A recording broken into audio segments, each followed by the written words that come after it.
ఇచ్చినటువంటి ప్రత్యేకమైనటువంటి అవకాశం ఏదైతే ఉందో, నీ కుమారులలో అర్జునుణ్ణి తక్క నలుగురిని నేను దొరికినా విడిచిపెట్టేస్తానన్న మాట ఏది ఉన్నదో, ఆమె అడగకపోయినా తానన్న మాట ఏది ఉన్నదో, అది మాతృమూర్తి యందున్నటువంటి ప్రేమ చేత అన్నమాట.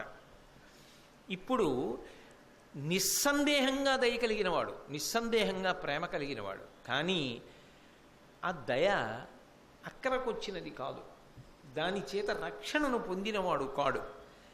అందుచేత ఇతను అర్జునుడితో యుద్ధం చేసినప్పుడు అర్ధరథుడు మాత్రమే. ఇది భీష్మాచార్యుల వారి యొక్క తీర్పు. అయితే పాఠం చెప్పిన వాడెవరు?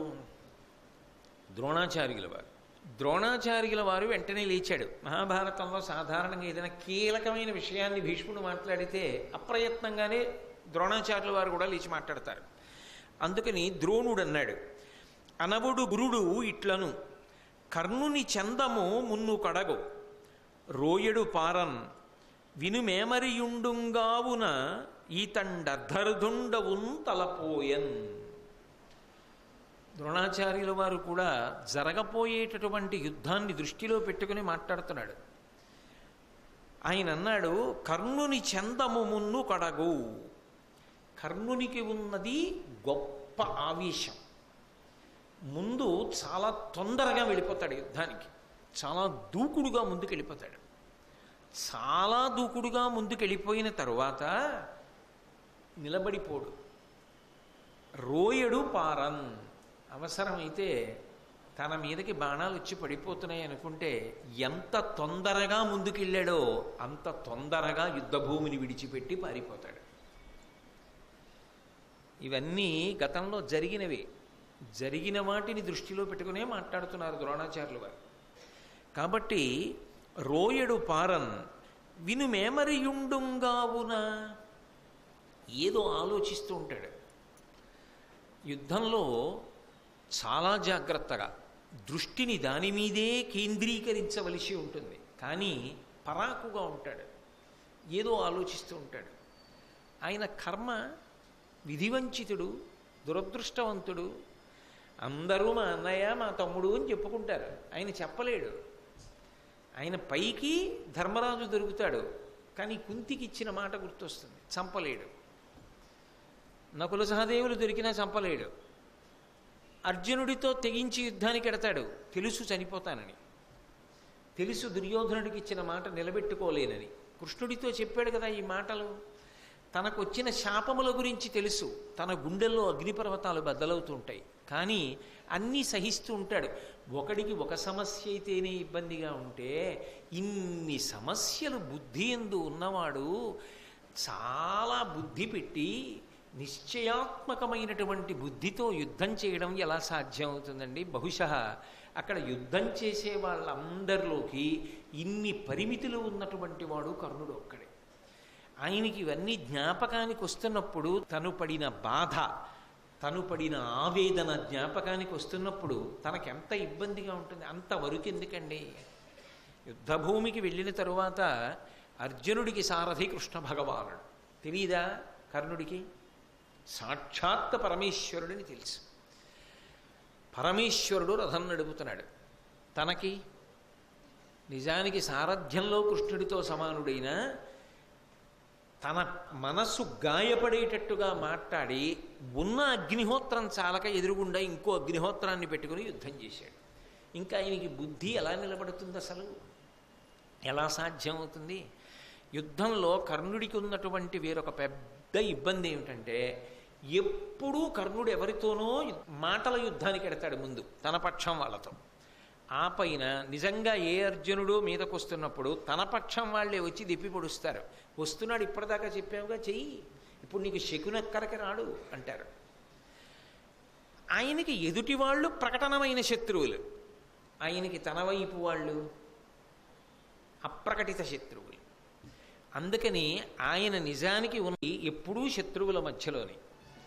అందుకే ఆయన ఆదరింపబడినవాడు కాడు.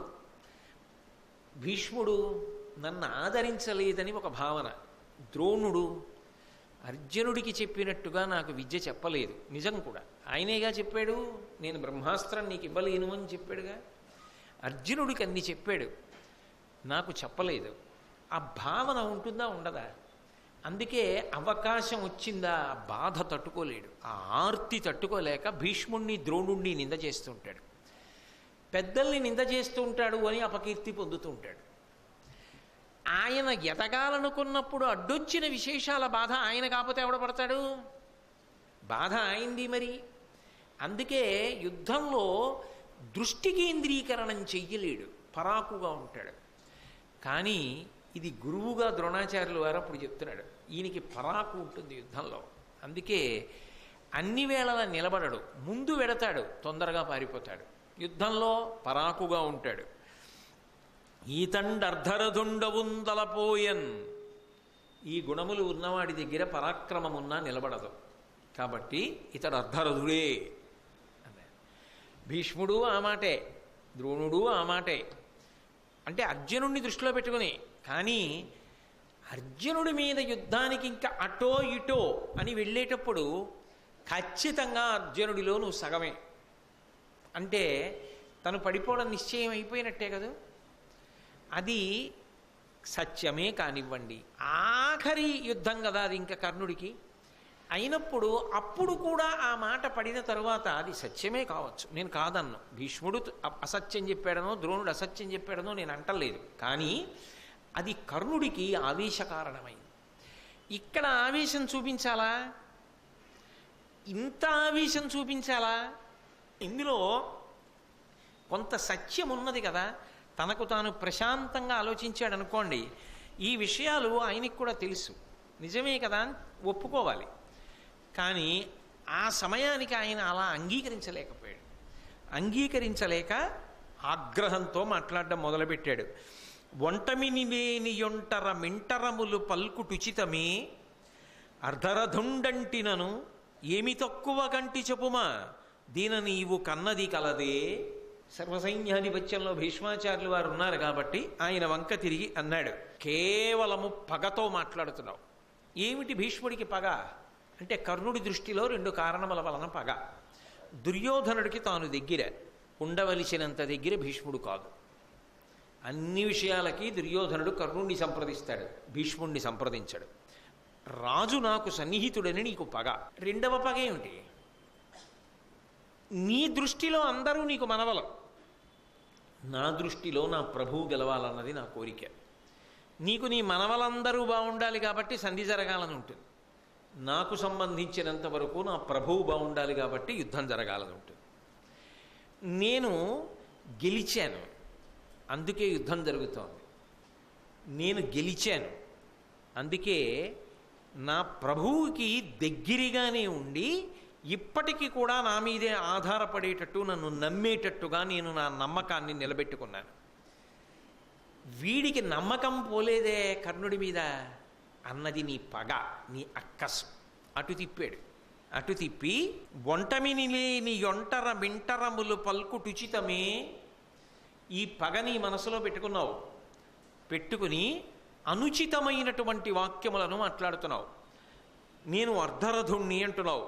అర్ధరథుండంటినను ఏమి తక్కువ గంటి చెప్పుమా. నేను అర్ధరథుణ్ణి అనడానికి నాకేం తక్కువ చెప్పలేదా భీష్ముడు? చెప్పాడుగా. ఏం తక్కువో చెప్పు అనే కన్నా నువ్వు చెప్పిన తక్కువ తక్కువ కాదని చెప్పమనండి, చెప్పగలడా? ఆయన చెప్పలేడు. అంటే ప్రసంగము ఆవేశపూరితం కాబట్టి ఏమి తక్కువ గంటి చెప్పుమా, దీన నీవు కన్నది కలదే. దీనివలన నీకు ఏ ప్రయోజనం వస్తుంది? ఇప్పుడు యుద్ధానికి బయలుదేరే ముందు కర్ణుడు అర్ధరథుడు అన్నావు, దీనివలన ఏమైనా ప్రయోజనం జరుగుతుందా? కొత్తగా యుద్ధానికి ప్రయోజనం ఉంటుందా? ఏముండదు. కానీ నీకు మనసులో మాత్రం ఒక అజ్ఞాతమైనటువంటి కోరిక ఉంది. ఏమిటంటే, అమ్మ అలాగా అని దుర్యోధనుడు ఏమైనా మారిపోయి అర్ధరాజ్యం ఇచ్చేస్తాడేమో పాండవులకి. అంతకన్నా ఇంకేమైనా ఉందా? అంటే భీష్ముని యొక్క ప్రసంగమునకు కొన్ని అపోహలను అద్దే ప్రయత్నం చేస్తున్నాడు ఆయన.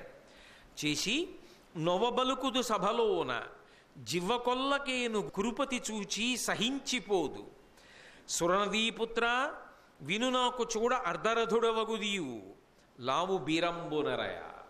ఎంత పెద్ద మాట అనేశాడంటే ఆవేశం మనిషి చేత ఎంత మాట అయినా అనిపిస్తుంది కదూ. నవ్వబలుకుదు సభలోన, ఇంత పెద్ద సభలో నా మనసు బాధపడేటట్లుగా మాట్లాడావు. అంతేకాదు జివ్వకొల్లకేను గురుపతి చూచి సహించిపోదు. నిజానికి ఈ తారతమ్యం చెప్పి సర్వసైన్యాధ్యక్షంలో ఉన్నవే, నిన్నిక్కడే ముక్కల కింద కొట్టేద్దను, నిన్నిక్కడే ఓడించేద్దను. కానీ ఎప్పటికప్పుడు ఎందుకు కోరుకుంటుంటానో తెలుసా? నీ ఇష్టం వచ్చినట్లు నువ్వు మాట్లాడుతున్నా ప్రభువు బాధపడతాడని. యుద్ధానికి వెళ్ళే ముందు భీష్ముణ్ణి నేనేమైనా చేసేస్తే ఇప్పుడే సర్వసైన్యాధిపతిని చెయ్యగానే నా పక్షంలో వాడే పడగొట్టేశాడు అని బాధపడతాడని వదిలేస్తున్నా. అంత తేలికండి భీష్ముడిని పడగొట్టడం కర్ణుడికి. అంటే ఆవేశం ఉచితానుచితములు మరిచిపోయేటట్టుగా చేస్తుంది. కాబట్టి సురనదీపుత్ర, ఓ గాంగేయుడా, విను నాకు చూడ అర్ధరథుడవగుదీయు. అసలు నిజంగా చెప్పాలంటే నేను చెప్తున్నా, ఎవరి శక్తి ఉంటూ తెలియక ప్రభువు నీకు సర్వసైన్యాధ్యక్షం కట్టబెట్టాడేమో, కానీ నువ్వే అర్ధరథుడివి. లావు బీరంబునరయ, నీ శక్తిని దృష్టిలో పెట్టుకున్నా, నీ పరాక్రమం దృష్టిలో పెట్టుకున్నా నువ్వు అర్ధరథుడవే, నువ్వు అతిరథుడు కావు. ఎవరు? ఏ భీష్ముడు? ఆయన చరిత్ర ఏమిటి? ఆయన చేసిన యుద్ధం ఏమిటి? ఆయన ముందు ఎవరు నిలబడ్డారు? ఆయనకి విద్య నేర్పినటువంటి పరశురాముడు నిలబడలేకపోయాడు ఆయన ముందు. ఆ పరశురాముడి చేత శాపోపహతుడై అస్త్రములను పోగొట్టుకున్నాడు. బాధాకరమైన విషయమైన సత్యమది. అంబని తీసుకొచ్చినప్పుడు అందరు రాజులను ఓడించినవాడు భీష్ముడు. పైగా స్వచ్ఛంద మరణము వరమున్నవాడు భీష్ముడు. ఇంత బలవంతుడు. ఇటువంటి వాణ్ణి అసలు నీ లావు బీరము దృష్టిలో పెట్టుకుంటే, నీ శక్తిని పరాక్రమాన్ని దృష్టిలో పెట్టుకుంటే నువ్వే అర్ధరథుడవు, నేను కాదు అన్నది ఆంతరమైనటువంటి విశేషం అని. అంతేకాదు అసలు సర్వసైన్యాధిపతి అన్నవాడికి ఉండవలసిన మొదటి లక్షణం ఏమిటి? ఎంతమంది ఉండనివ్వండి సైన్యం, ఒకటి ఉడత ఉంటుంది, ఒకటి చీమ ఉంటుంది, ఒకటి కప్పు ఉంటుంది, ఒకటి కోతి ఉంటుంది. అంటే నా ఉద్దేశ్యం ఏమిటంటే బలాబలముల యందు తారతమ్యములు ఉంటాయి. అందరూ ఒక బలం ఉన్న వాళ్ళు ఉండరుగా. కానీ అందరినీ కలుపుకొని అందరి చేత ఎవరు ఏ పని చెయ్యగలరో అది చేయించుకుని కార్యమును సాధించిన వాడు సర్వసైన్యాధ్యక్షుడు. అది తెలిసి ఉండాలి, అందరినీ కలుపుకోవాలి, అది నిరూపణం చేసుకోవాలి, ఆ శక్తి ఉందని నిరూపణం చేసుకోవాలి. నువ్వేం చేశావు? కర్జము తప్పే నీ ఎదుర కష్టపు మాటలకేలయోర్తురు, ఈ దుర్జనుడైన శాంతనవు దొర్బలమీటిది, ఈతడొక్కడున్ వర్జితుడైననేమి, నృపవర్గము కుందుట యొటబాయునే, అర్జున పక్షపాతి ఇతడాలము మేకుని చెయ్యడుంజుమి. దుర్యోధనుడితో అంటున్నాడు, కర్జము తప్పే, కార్యమంతా పాడైపోయింది ఇలాంటి వాడికి సర్వసైన్యాధ్యక్షం ఇస్తే. నీ ఎదుర కష్టపు మాటలకేలయోర్తురు, ఈ దుర్జనుడైన శాంతనవు దొర్బలమేటిది. నీ ఎదురుగుండానే ఓ దుర్యోధన, వాడు అతిరథుడు, వీడు అర్ధరథుడు, వీడు సమరథుడు, వీడు అతిరథుడు, ఇలా విడదీసి మాట్లాడుతుంటే నిజంగా శక్తి ఉన్నవాడు కూడా ఏమనుకుంటాడు? నన్ను అలా అన్నాడు కదా, ఇంకా నేను ఎందుకు వెళ్ళాలి యుద్ధానికి అనుకుంటాడు. పాడైపోయిందా యుద్ధం? ఎవరు చెప్పన్నారు ఇవన్నీ? ఈయనకి సర్వసైన్యాధ్యక్షం ఏమిటి? ఈయనకి అసలు అటువంటి పదవిలో కూర్చోబెట్టి అందరినీ కలుపుకుని యుద్ధానికి తీసుకెళ్లమండం ఏమిటి? శాంతనవు దౌర్బలమేటిది. ఈ శాంతనవుడు ఏ పాటి కార్యక్రమాన్ని చక్కబెట్టగలడు? ఏ పాటి శౌర్య పరాక్రమములు ఉన్నవాడు? ఈతడొక్కడు వర్జితుడైననేమి. అసలు ఇతను ఒక్కడిని తీసి అవతల బారేస్తే యుద్ధంలోంచి వచ్చిన నష్టం ఏమిటి? ఈ భీష్ముడు లేకపోతే యుద్ధం జరగదా? 18 రోజుల యుద్ధంలో 10 రోజులు అయింది. 3-9 రోజుల్లో యుద్ధంలో కృష్ణుడంతటి వాడు చక్రం పట్టుకున్నాడు. అది భీష్ముడు. ఆ భీష్ముడిని తీసి అవతల వారేమన్నాడు కర్ణుడు. అంటే ఆ విషయం ఎంత మాటైనా అనేసేటట్టు చేస్తుంది. కాబట్టి ఈతడొక్కడున్ వర్జితుడైననేమి, నృపవర్గము కుందుట యొంటబాయునే. ఇంతమంది రాజులు మనసు కష్టపెట్టుకుని రేపు పొద్దున్న మనఃపూర్తిగా యుద్ధం చేయకపోతే నీకు కలిసి వస్తుందా? అర్జున పక్షపాత ఇతడాలము మీకుని చెయ్యడుంజుమి. ఇతడు అర్జునుడి పట్ల పక్షపాతం ఉన్నవాడు. అర్జునుడిని చంపడం, అర్జునుడి జోలికి వెళ్ళడం. ఇతడు పక్షపాతంతో చేసేటటువంటి యుద్ధము వలన నీకు జయము లభించడు దుర్యోధన. ఇటువంటి వాడిని ఎందుకు పెడతావు సర్వసైన్యాధ్యక్షంలో? అక్కడ పోతే వచ్చే నష్టం లేదు, తీసవతల పారాయి. చాలా కాలంబు పోవక చతురులైన వృద్ధ జనముల బుద్ధులు విండ్రుగాక, ముదియ మతిదప్పి నోరికి నొదవినట్లు పలుకు వెడగుల మాటలు పడియగుని. లోకంలో వృద్ధులు ఉంటారు, వయసు బాగా పెద్దదైన వాళ్ళు. వాళ్ళు పూజనీయులు, గౌరవనీయులు. ఎందుచేత అంటే వాళ్ళది అనుభవం. ఒక పుస్తకం చదవడానికి, అనుభవం సంపాదించడానికి సముద్రానికి చిన్న చలంకి, చలం అంటే ఏట్లో ఇసుక ఇలా తీస్తే చిన్న నీరు వచ్చి ఉబికి ఏర్పడుతుంది. దీనికి ఉన్నంత తేడా ఉంటుంది. అనుభవము అనుభవమే. అనుభవముతో తుల్యము పుస్తక జ్ఞానము కాదు. ఒక విషయాన్ని అనుభవ పురస్సరంగా నిర్వహించడం అనేటటువంటిది ఎప్పుడూ జీవితంలో గొప్ప విషయం. అందుకే అనుభవమునకు గౌరవము, అనుభవమునకు పెద్దపీట వెయ్యడం ప్రాజ్ఞుల యొక్క లక్షణం. అనుభవము వయస్సుతో పాటు వస్తుంది తప్ప జ్ఞానం వస్తుందేమో, 10 పుస్తకాలు చదివితే పుస్తక జ్ఞానం వస్తుందేమో, అనుభవం మాత్రం వయస్సుతో రావాలి.